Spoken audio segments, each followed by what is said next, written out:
Okay, guys. Thanks for everyone coming, and some of you have seen a couple of these interviews before. So, if you haven't seen them before, it'll just be a couple of questions that I put together for Stephen. Some of them he's heard, and some of them he hasn't. And then also want to try to promote the fact that we want to keep it interactive. So lots of questions from you guys, etc. Because I think a lot of times we don't get to hear from agents that work in our company or elsewhere and get the real story, so we can try to find out, what's working, what doesn't work, what some of the futures may look like for you guys, how to get there, avoid some of the lateral moves and or mistakes, do it cost effectively, and for some of us, it's just a matter of reinforcing the things that you're already doing actually will pay off. Some of those things like marketing take a while to get to those numbers, and it's consistency over time. And if we're not seeing the result, then sometimes out of frustration, we resign from the effort, and I don't want people to do that. This is a great opportunity right now in today's market to turn up the heat there, so to speak, and position yourself for what's ahead before all the rest of the agents in the community start to get back into things that they were doing 5 years ago, right? So I want to just talk about Stephen's business, just so you guys know. 4 years in the business. Sales volume last year was 10 million, 21 units to get there, and a gross commission income of 227,000 or 19,000 a month. So I think that's tremendous in a short period of time. And then let's talk about what the future is going to be. So starting with the entry into the market, I think it's important to know what your background was prior, because some of that experience parlayed into your real estate business. Walk us through that, and then let's look at what's going on currently. All right. Well, first off, thanks for coming. My background is all business and in the beauty industry. I've been in sales since I was 15, and it was mostly retail until I went and became a licensed hairdresser, which was about 28, so a while ago. As soon as I became a licensed hairdresser, I started doing educational courses, teaching product, and kind of building my way up. And what I built myself into was a leader in the industry of education in the beauty industry. I traveled around the world creating global education structures for manufacturers. So I trained trainers to train, and I worked with the visual person on the other side. So the two of us as a team created education as well as visuals. So pretty much taking my passion for sales and being a support tool to sales in that job, that I've always been in sales in some regard. So Okay, and then describe, one of the things that I wanted to hear about from you, because I think there's two great examples. I think you're a great example of the culture. I think you're also a great example of service and standard, and I have a strong feeling that's why clients use you. So in the first year, as an example, what was the value proposition that got clients to use you, and what have you done since then to plus that service? I think just from being in the service industry, again, my whole life was every single prospect, every single client, every single opportunity was always met the exact same way, and that was with 100%. And it's all about the client and customer service. And how I built on that, the plus over that, is once either they became a client or a past client, is continuing that relationship. Something that you're probably referring to and being a little bit different is being service-oriented. As soon as I got into the industry, what I did was align myself with the political side of our industry and with Women's Council of Realtors. And it was probably the best thing I did for my career in real estate, was aligning myself with all of the affiliates that we work with, aligning myself with realtors all over the city, being at everything that was either Women's Council based, it wasn't PWR necessarily, but PWR based, traveling to DC every year, traveling to Sacramento every year. The political side. By doing that, I was associating myself with the top tier realtors in the community, as well as around the world, or around the country. So by doing that, it was just affiliating myself with people who were the movers and shakers in the industry. Whether they were top producers, they were people that at some point in time had been, but have gone more into more of the political aspect. So by having that to offer back to my clients, when I would go to New York or Sacramento and hear it was rolling down the pipeline as far as changes in our industry, I heard it before the changes happened. And so it's information I could share with my clients, which made me really the top in information in our field. And no different than anybody else, I was finding out about it about 3 to 6 months ahead of time. And those were the things that, those political action notices you get, all those types of things we were hearing about long before that they were coming. So ones that don't get read that often? If you're not reading them, you should absolutely be acting on them. Give us It's all about saving money for all of you in your pocket and saving your clients. Give us a specific example of one of those and how that paid off for you. We were getting ready to start disputing and fighting the withholding of taxes for realtors. I don't know if any of you are very aware of it or not, but they wanted to start withholding our taxes, saying that it would save all of the tax problems and the money problems of the state of California. And when research was actually done and completed on that, it showed that realtors were not the problem with withholding taxes, but realtors were actually at a very high percentage of paying their taxes. It was the industry as a whole of independent contractors that were not paying their taxes. And it was through the action of the political side of our industry that that got defeated. And if not, we'd be having 30% of our paychecks held every single time we had a closing. And those of us who have accountants know that, in real estate, we probably get away with not quite paying, that much with all of our write-offs. But that was just one item that we knew way ahead of time and that we were working on defeating politically. What about a specific example of your referral business and why that has blossomed so well? What's the system that you use, and is there anything specific or unique that you do that would be wise for someone in the audience? Anytime, like, you go to any event, if you collect cards, a lot of you just got through the bikini course and are participating in that. Anytime I come back from political gatherings or women's council gatherings and I have a stack of cards, I either sat down and wrote emails to each and every one of them or handwritten note cards and made sure that my card was in there. So not only that, being able to refer clients that I have here to people that I've already met face to face across the country has worked out really well. I think I had 3 closings last year in referrals, maybe 4, I don't know. How much money did that translate to? Across probably $1.3 million in sales. Okay, so 34,000.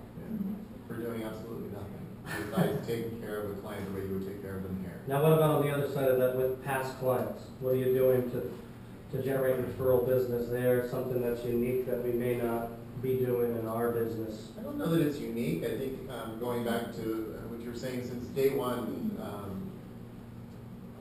by going to all these other events and different things, every time I went somewhere, there was someone trying to sell me on a different avenue of getting business and how this is the next coming thing, this is the next coming thing, and it was short sales, REOs, everything that I didn't want to be involved with. And I'll take them if they come my way, and I don't shy away from them, but 95% of my business is straight up standard sales. And it has been since day one, and I started the day the economy collapsed. So, I won't shy away from them, and I know how to get them done, but I also don't let them distract me. I refer the work on that out. I don't let them distract me from what my business is, and it's 95% straight up standard sales. What was the question? The system behind that, and maybe now. What do I do to maintain that? Yeah, and then now that you're leveraged, if you want to touch on that, we'll get back to it at a deeper level. Is the who?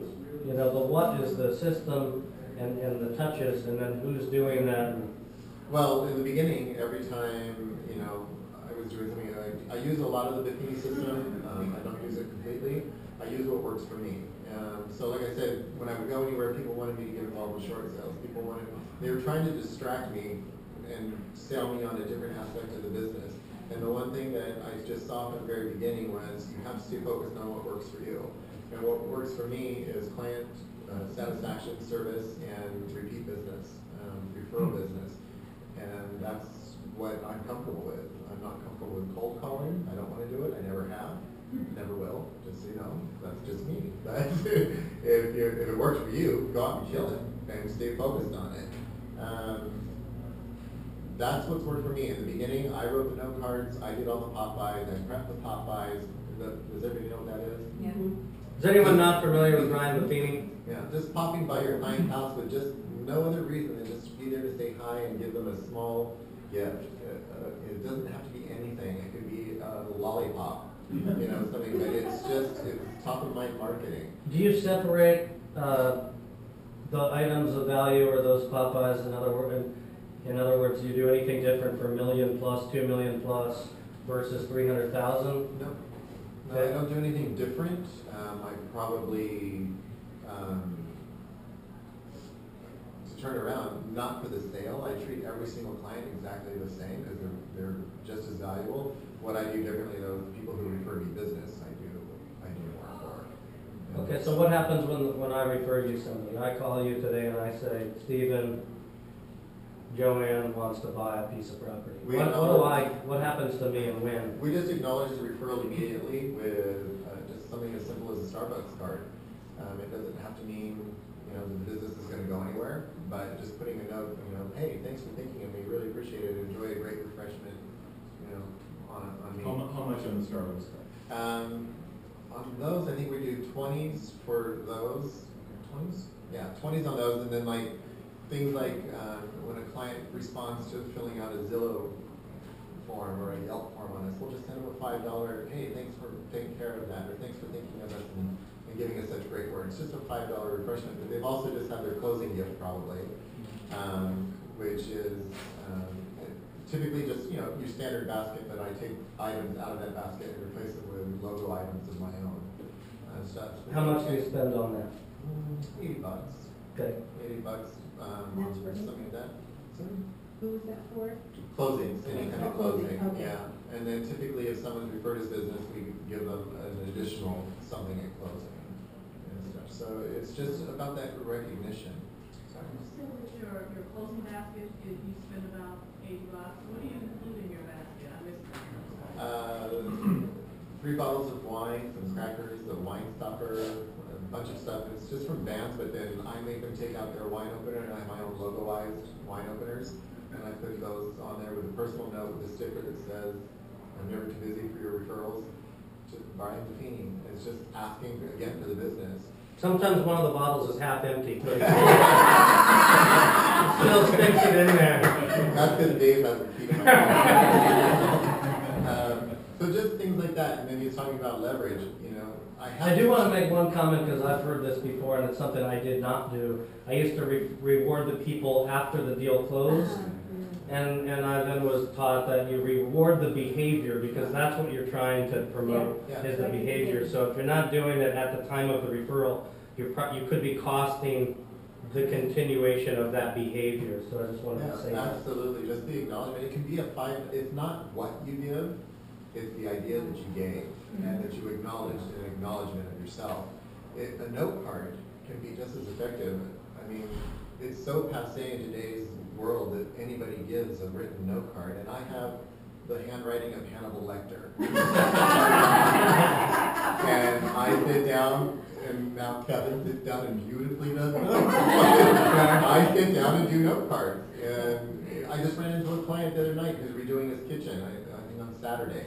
And it was going to be a year-out plan. It's about 4 months since he closed, or 5 months since he closed. He was excited. So I'm going to just write him a hand note, again, with a note card and a business card in there saying, I can't wait to see you in your kitchen.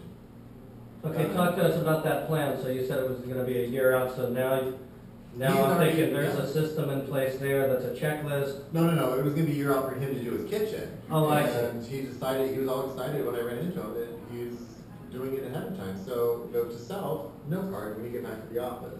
And it's just little things like that, even if you have to write yourself a note, to give yourself a note. Those of us who are getting up in their years, yeah, we have to remind ourselves of everything. So, but if you just keep, that system works for me. That system of having a personal touch with my clients, and maintaining that personal touch. And you'd just be surprised, you know, even if you only touch them twice a year, if that's what you're gonna do. We typically have them on 4 touches a year, and it can be from anything from, like, we just did something for St. Patrick's Day. We just sent out a letter that just was on cute stationery, and I'm not Irish.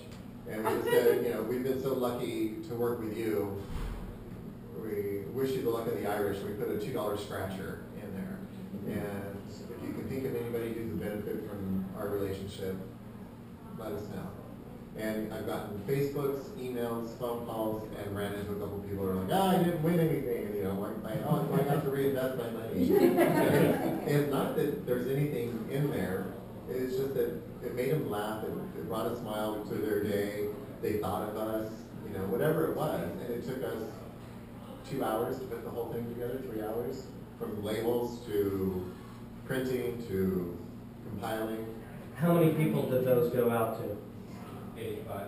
85, because those were just past clients on that. And you mail them, right? Yeah, and those were mailed. Yeah, I did do a pop by on those. Typically on pop buys, we'll try and do maybe 1 or 2 a year, just because as your client base grows, one thing you learn in Buffini is you've got to start going back to just getting to your A clients, your A's. Whereas I think that everybody has the potentiality of being there. I don't really think I've lost any clients over time. They just may not be as active, but it's the people who are referring you business that you need to do additional things for. How many do you have total in the database A through C? Where's Kevin's? 250 or something in our big database, like we're going to do a Christmas card mailing. 250. Very manageable. 300, yeah. But those are all sphere of influence, touches, things like that. But they're not the people I'm hitting 3 to 4 times a year. That's the difference. Does anyone have any questions about that database and what's different about each of the groups out of that 2? How many? Ms. Judy? I do. I don't know if we can that. When you were, so based on what you're telling us about how you built your business, then you don't have a database of people you have not met, correct? Like a farm, or do you? Yeah, And now. what do you do with that not met database? We send them, that's what I consider cold leads. Okay. And How long you said now we do, when did that happen, when did that start? It started in this year, this Okay. last year. All right. And we have about 500 or 600 in that, and those are people we haven't met. We've converted 2 of those. In fact, one's closing today or tomorrow. And they were completely cold leads, and we send out a monthly newsletter. It could be something as, we introduced Christina when she came. She's in the office working. Well, she's way back there. We introduced Christina. We gave some information about real estate, but then we pushed out the fact that I was recognized at Family Reunion as the cultural ambassador. It's the national conference, for those of you that are non-Cape. So I should be wearing my red sash. Yeah. It's really cool. Which was nice to be recognized for, and we'll get to that in a little bit. But so now we have a whole different thing, and talking about leveraging, I don't do anything with that anymore. Kevin is the person who's completely in charge of that list of people. Christina and he make sure that that list is constantly getting updated, and Kevin puts together a beautiful looking logo-wise Nottingham group email that goes out to these people once a month. And really it takes him probably about an hour of creating the flyer, and probably just, a little bit of time every day to make sure that that list stays up to date and constantly adding people. But if we convert one of those, more than pays for any of the time that we spent on it. So you're not doing hard mail? It's all email. Is that mail? It's all email. That's all email on those. How did you get the 500 email addresses?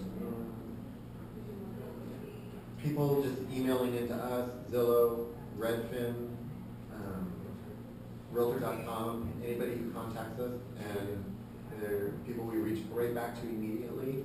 So you didn't buy into one of those services, because I know that Some of them people will approach you, and they've approached me, and they're like, they'll charge you certain, 6 cents a lead, et cetera. No, not one of those, but we do pay for leads, and we also get more like grassroots leads. So you can tell the difference in how that comes to you. Some of it comes from your marketing, and you can tell immediately how that comes through, and some of it comes through as a cold lead. And they kind of go on that same list until they become an active buyer or listing or an active person who's pursuing more. Then they go into that database that we would be doing more with them and stuff. And that's all managed by Kevin? Okay, so let me just clarify, make sure we're not missing anything, because Gary Keller always says if you want to build a big business north of 60 million, you have to fish from 3 buckets. So you have your database here, which is past clients and people that have referred in the past. That's 1. 2 is this new 500 database of non-relationship or haven't met, cold emails. And then 3rd is what you just mentioned, which is internet leads coming in. Well, sphere of influence, which isn't necessarily somebody who's given, but the 3rd could be, internet leads off of our marketing itself. Yeah. Okay. And those are definitely much warmer. And do you have a sense on how many leads are coming from A, B, and C? Yeah, we do. Kevin? How We many probably get- leads are coming from the referral, people that you've done business with, or SOI? How many leads are coming in from this Well, that I new? would know. Kevin only handles stuff that is outside of that. Leads from just clients, strong, good leads that are going to close, probably 3 to 5 a month. Okay. Active, like just this year, we're That's 36 to 40 couples. Someone, Nan can help me with that math on an I think so far annualized basis. everybody this year has been referral based. We get several online leads a day, I think. Yeah, several online a day, and those go, again, right into that database, which Kevin manages, gets right into that database, so that the next month when we do a mailer, they've completely forgotten about us, and now they get something, because they've already gotten a logoized email back from whether it's Christina or Kevin, and so there's the logo, everything's on there, so now when a mailer comes, and we can track how many people are opening those, how many people are looking through them, how many people are clicking on the links, and things like that, so you can actually see that it's working. And people actually opening the email, and you're like 87% on the last go around. Getting them to click through the links might be different, but hey, if they're opening up the email, that's a start, because That's a high we number. send them something every month. It might be 6 or 8 months from now, after you've had to touch them 6 to 8 times before they'll even reach out to you. They'll be turning into something. What are those numbers going to look like in 2014? 2013 or 14. Well, at the end of 13. Okay. Our closed transactions was going to be 32. Our GCI was going to be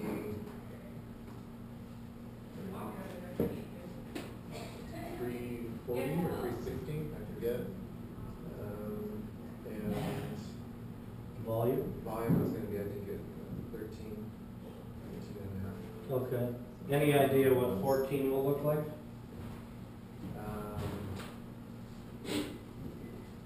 Probably a continuation of the growth. I've monitored my growth since the first year as a business, and I've had growth every year. I would say this last year was my most incremental growth. Okay. That was about almost doubled. So let me ask you a question about that one, because it's down at the bottom of my list, but what has leverage done for your business? And talk to us about, being an individual agent, which is what you were when you came here pretty much, to present day. What happened when? Who did you hire? What's their role? The number one hire you have to have is getting somebody to support you. And you can call them an assistant, you can call them whatever you want to call them, but they truly just become an extension of your business. You call him Kevin. I call him Kevin. Or sir, or whatever it takes. Getting somebody in and having that person to be able to manage your business. Kevin, last year, he joined me in May, and I took a vacation in September, and Kevin kept my phone. That is all of our lifelines, and I took a private number on vacation with me that Kevin, my mom, and my dog sitter had the number too. And he did amazing, you know, for being 5 months in the industry, and to be able to take that vacation, to leverage yourself to the point where you can walk away from your business and know your business will still be running, is, you can't even imagine. I mean, I was just like on the beach like, oh my God, you know, like doing absolutely nothing for 10 days. And by the way, that doesn't happen by accident, because we've all seen the opposite of that, where a hire is made and it doesn't work out. What did you do specifically to develop Kevin to be able to have that mindset while you were on vacation? What should I do if I hire Kevin? Well, in the very beginning, Kevin sat next to me in almost everything I was doing, and then he's a very, very quick study. He's a totally different generation than I am, so he's much better at the things that I needed him to do than I am. Like what? Anything on the computer. And I'm actually, for my generation, pretty good on the computer, but now that he's been with me coming on almost a year now, I'm just like, I'm getting worse and worse because I'm like, Kevin. But hire the people you trust and trust the people you hire. As Kevin started showing me that he was more than capable of doing just what I thought he was going to be coming on for, that part of it he mastered in no time at all. And then he took his position and ran with it with what his natural ability is and what he enjoys doing. And we're probably getting even ready into a little bit more of a transition into that realm as well. He manages my files. He never even knew what a file was before he started. And now he's like, Steven, you forgot this. I'm like, okay, you know. So I think it's all, by the time I go out to meet with a client, every single piece of paper I need for that client's in there, and I haven't even looked at a piece of it. And so what that does, the leveraging, is gives you time to free up your schedule. It gives you time to meet with more clients. It gives you time to, if you're out and about driving around town, to not have to focus on your phone ringing, to let somebody else handle that. Gives you time to pop by a client and just stop and say, hey, I was driving by and I saw you out watering the grass, or whatever. You know, things like that. And that's the type of business I built my business on, is being able to be there. So as my business built, that was becoming less and less because I didn't have time anymore. My business was growing. And then obviously leveraging ourselves to having Christina come on board. And Christina is a buyer's agent or a buyer's specialist. Us working together with clients, me passing now off clients that have already been working with me that maybe were on back burner, but now sharing those clients and her taking all of our new leads and stuff. So what it gives me a chance to do is still focus. It's all still the Nottingham group, and the conversations and the communication between us really helps us to even take better care of the clients. Clients who have obviously been mine or referred to me by my clients, I start the initiation, but I'm trying to get them more and more to going over to Christina because I have my business on referral. And when I started, it was Stephen Nottingham. It wasn't the Nottingham Group.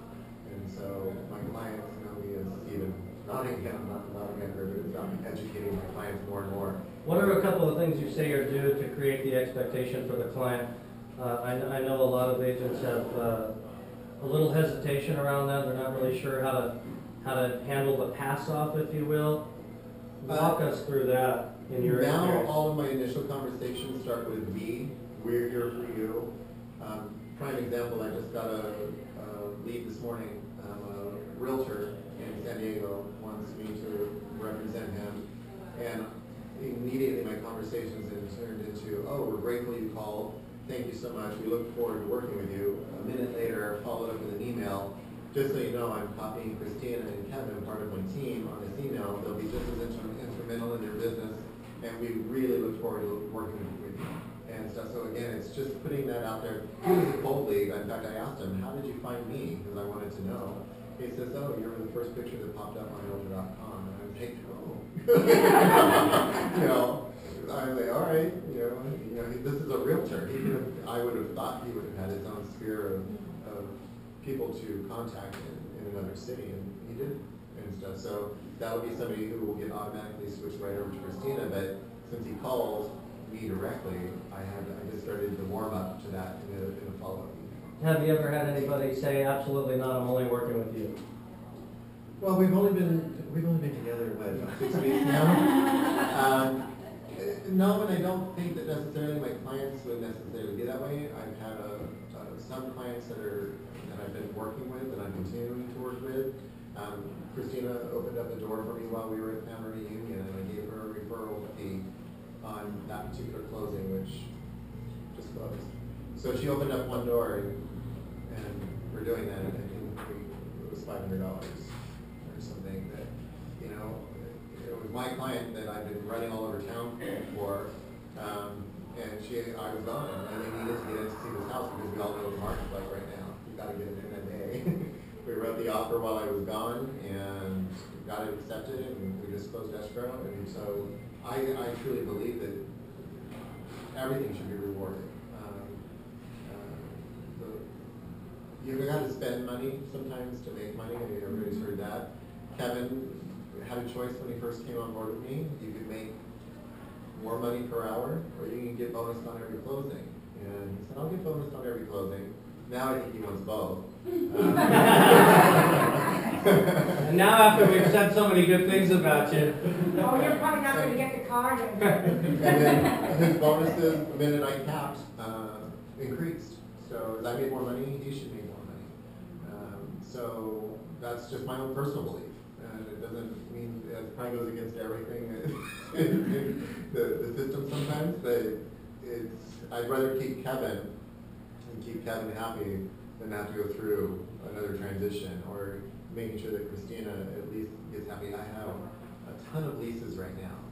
And just so you know, if you're not doing leases and you can, as long as you're not spending too much time on them, they're a great way to keep money coming in. And I keep making sure she gets the buyers or the renters on that, because if not, I get all the money on that and she's not getting anything. So I'm like, no, get the client out there. So even if I get the lead, I give it to her so that my clients have to pay her as well as me through the commission structure. Whereas if it was another agent, they're gonna make that money instead of us bringing it in. Plus, most of my clients. How many of those are you guys doing a monthly? 4 right now. Wow. You know what? It's ebb and flow. If I'm heavy on listings, I usually don't have any leases. Right now, I've got 2 listings. How are you getting those leads for those leases just for the How do I get the leads for my leases is my clients. They typically own multiple properties. I don't search out leases, but for the right properties, I'll take them. If somebody called me and they had just, a really crappy condo in the middle of nowhere, I'm probably not going to take it because it wouldn't necessarily suit my business. Most of my clients are people who own multiple properties and are going to use me to buy and sell everything from this point forward. It's got to be a win-win. So if somebody just wants a leasing agent and it's not something that I see as an ongoing relationship, I'll typically refer them to somebody else. What makes you so confident in that statement? Because I hear a lot of agents that aren't as confident saying they're going to buy from me moving forward. Oh, I know. Everything, and it's more of a I hope they will buy from me. How did you secure that position? Customer service. You lease out to, most of my clients only let me take control of the leases. A lot of them don't like them on the MLS right now. I think they're all on the MLS. Most of my clients don't even want on the MLS. They want me to find a client and just meet with the person in there, me meet them, me meet their dogs, and stuff, which I do. I meet all my clients who are going into my leases. I go meet their dogs. If their dogs are horrible, I don't want them in my clients' homes. I tell them right up front, this is an interview. It's like, we're going to meet your dogs. So I've done great work for them, and they refer me business. They call me if there's even a question about what's going on. I've just turned one of my lease clients' tenants into buyers this weekend, which is typically my goal with my tenants, is to keep educating them on when it's right for you, I'm here. Susan? What does your listing to buyer ratio look like? I would say this year and last year it was probably about 20% listing and 80% buyer. My goal now that I've got somebody coming on the other side is turning that. And it's been my goal since day one. It's just, all of you know, if you're newer in the industry, listings are something that you have to work towards. Buyers seem to be coming forward through referrals. It's a lot easier to get referrals just from buyers. So I've actually been switching that, and last year I think I had 5 or 6 listings, which would have been my 3rd year in the business, and they were all standard sales. All priced pretty, nice price points. I had nice price points on most of them, and I did 3 in one building. Actually only 2 in one building. Now we're in the middle of the 3rd in one building. I went to a Brian Buffini seminar, and they said, use this letter, it's totally cheesy, it works. We went back, wrote it up, it's totally cheesy, and Which letter is it you get? 3 escrows later, it works. Which letter is it? I just sold a home in your building. Statistics show 7 more people will sell in the next year. Are you one of them? Give us a call. Hello, the call. Well, straight to the point. Jeff? Stephen, I have a question with regards to when you hired Kevin.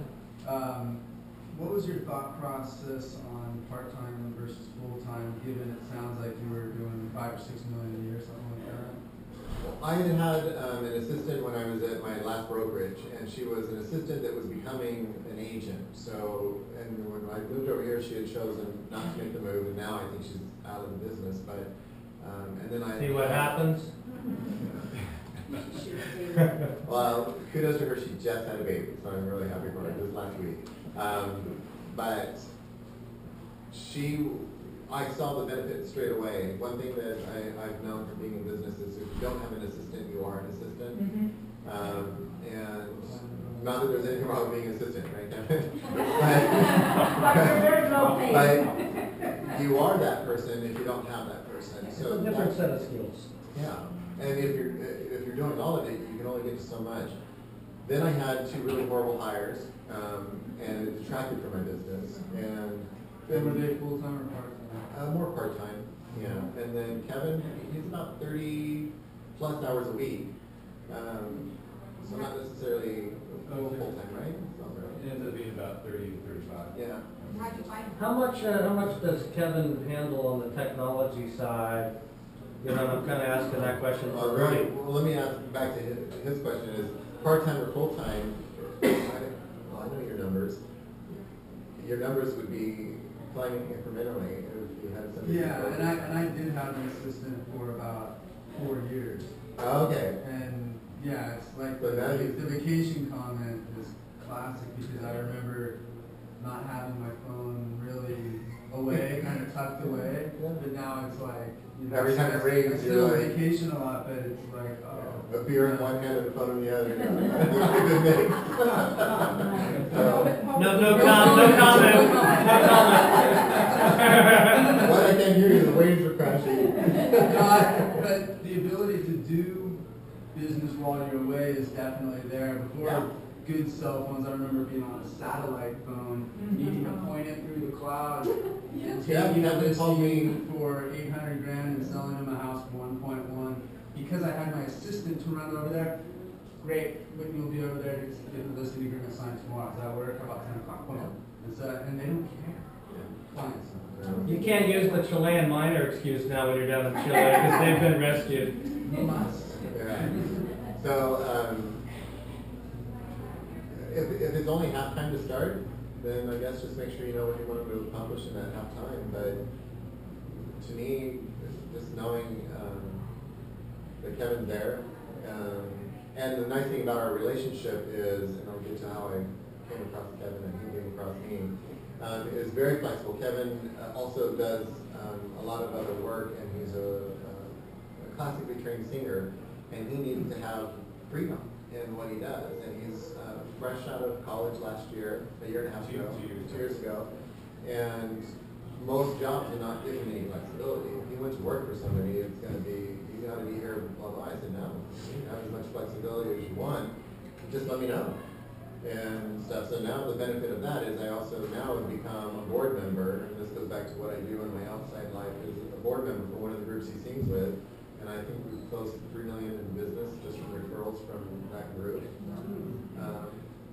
And that's from one client referring us people inside the sphere of that group, and that person is who referred Kevin to me.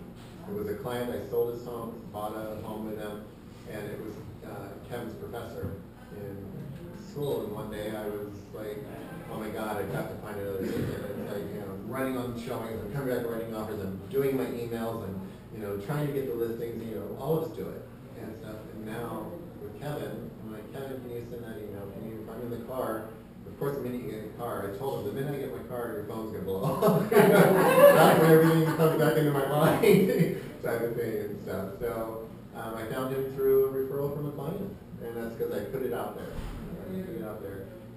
Josh has one question. I was going to ask you, what was the impetus for the change to Keller? Actually, that was a conversation. I'm leaving myself open to possibilities. In life, I truly believe you have to remain open to possibilities, and when something is right, you'll know it. And I guess I kind of take that same philosophy to my clients in purchasing homes. I got a call from Dave. He sat through one of the women's councils. He called me up and schmoozed me, and I said, yeah, I'll take the appointment, but I'm not interested in a lateral move type of thing. I want to get into an office where I'm going to have probably a little bit more connection. And I knew I would leave my brokerage. And I had known for a long time, and I knew it would be Keller Williams. You failed to mention that to me that day. Yeah. Oh, I knew, trust me. And I knew it would be Keller Williams. I just didn't like my opportunities in town. I have good relationships with both the other offices here in town, Los Alamitos and the Coastal properties. I have great relationships with them. But I just knew it wasn't right for me. And so the opportunity, when it came and became presented, I just went to the meetings, and when it was meant to be, it opened up, and it was the right thing. What's the first thing you did when you came over that's gotten you where you are now? Because I know when people come over, they make the transition, there's a lot of information, a lot of things that are new. It can feel like drinking out of a fire hose. How do you funnel all that? Yeah, my first 9 months here were probably a downward trend in my business, and that was because I was getting acclimated, and it wasn't for anything that Keller Williams did, but it was a positive downward trend, if it makes sense, because I was so focused on making sure that I was getting up and running that it could have been a natural progression, it could have been whatever, but it bounced right back and doubled. My GCI doubled in my first full year here. My first beginning here, all of you have just transitioned at some point in time, and maybe have transitioned other times. I'm never doing it again. I was like, pulling teeth. It was like, you know, and us being a new office probably didn't help quite as much, but I already knew the Keller philosophy, I knew the Keller culture, which is... Well, your contract at your former company was very unique too, and they put a lot of pressure on you. That's not necessarily common. Yeah, but and since I left, I don't have any bad blood with them. There's plenty of bad blood to be had, but it's not mine. But I just knew what was right, and so the transition was right. The thing that attracted me to Keller is the culture. I'm very familiar with Keller because of being in Women's Council. When I would go to Women's Council meetings, no matter where I was sitting at tables that were literally typically half Keller Williams. And so I got to know them. I spent plenty of time in Los Alamitos. I spent plenty of time monthly on each of those offices. When you say culture, can you elaborate just a little more specifically on what that means to you? What culture means to me is... and maybe the impact it's had on the growth of your business, because I like to tie those two together, but I'd like to hear it from you. But the culture for me that was really attractive is how much Keller Williams as a whole, and it's varying degrees from office to office, is involved in their communities.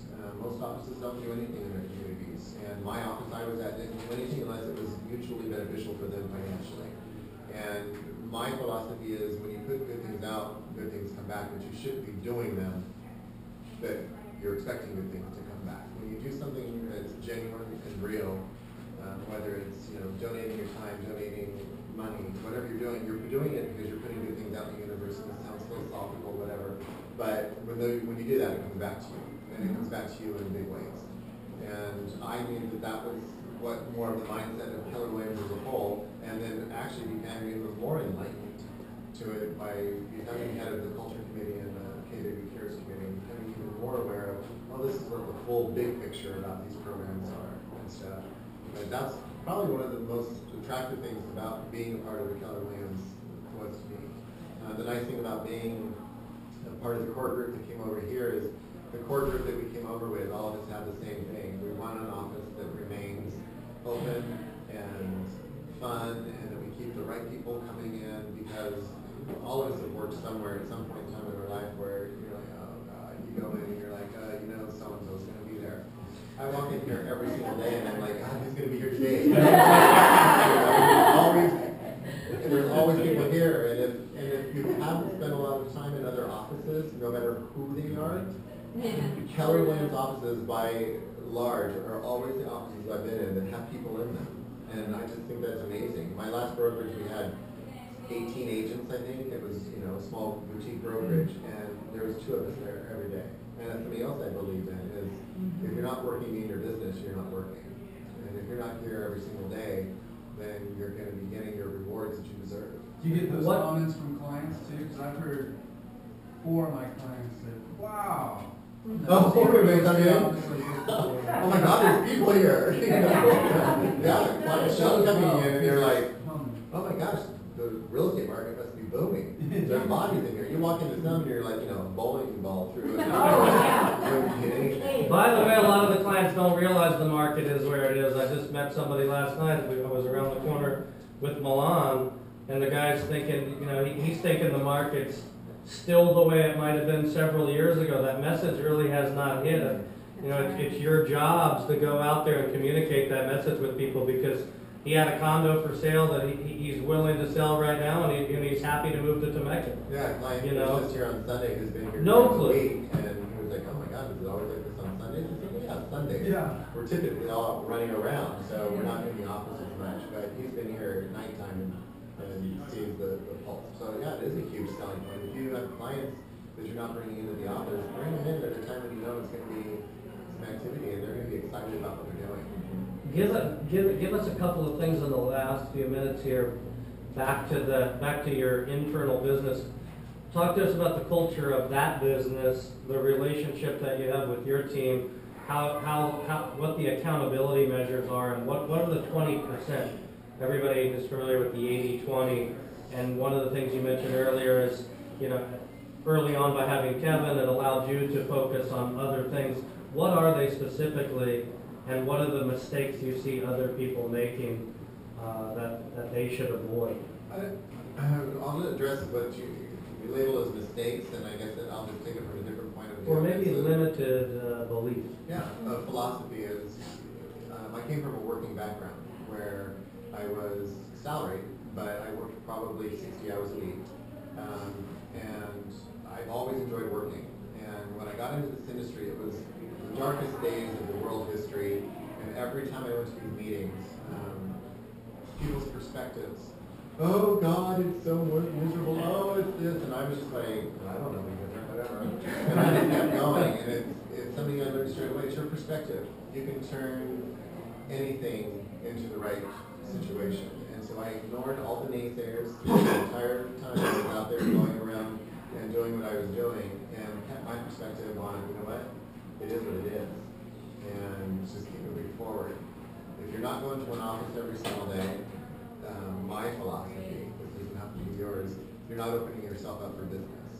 Getting in your car and leaving your home to get to an office, stopping at the coffee shop, your breakfast place, your dry cleaners, the grocery store on the way home, those are all opportunities for business. And if I had sat in my home looking for business, I would have never had those opportunities. And those opportunities are where things can arise. You never know.